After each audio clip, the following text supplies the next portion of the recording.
In this video, guys, I wanted to do a part 2 to how to remove stubborn brake rotor screws. In the first video, I focused on Allen screws, and in the video I did a BMW E36, but it also applies to other vehicles that use the Allen screw. But oftentimes what you're going to run into are the Phillips head screws, or on Hondas, they're actually Japanese industrial standard.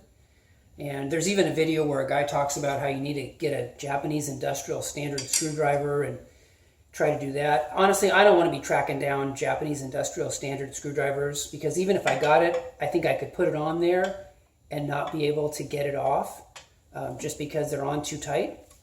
So what I've come up with is a really good method that I like. It works for me. It actually worked. These were actually incredibly stubborn, would not come off. And I actually drilled them out. And as you can see too, they're still intact, but I'll show you how I did it. All I did is take a bit that'll fit in here like this.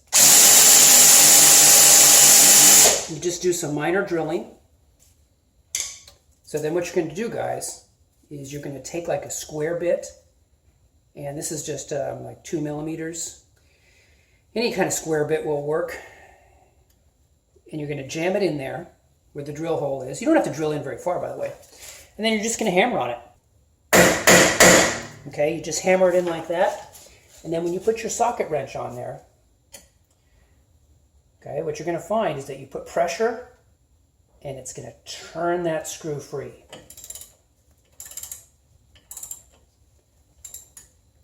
And the great thing about this system is that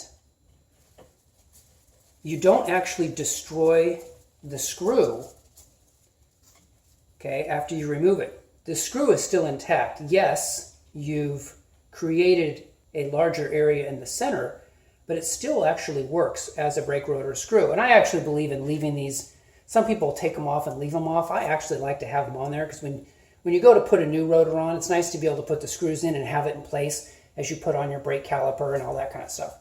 Now, the only thing I am very careful to do is when I put these on again, I don't put them on very tight. I mean, I probably put these things back on at maybe, you know, I don't know, maybe 2 to 3 pounds of torque, right? So in the future, they're going to be very, very easy to get off. You can use any screwdriver, any length, and just back them off like that, you know, the next time you go to change your rotors. So anyway, guys, I just wanted to share that technique of basically taking a drill bit and drilling in just a little bit, not too much, just a little bit, you know, maybe a couple of millimeters, 3 millimeters or so. And this is the most effective way that I've come up with. Anyway, guys, just want to share this technique with you. Hope you guys are doing well, and I will talk to you guys in the next video. Take care.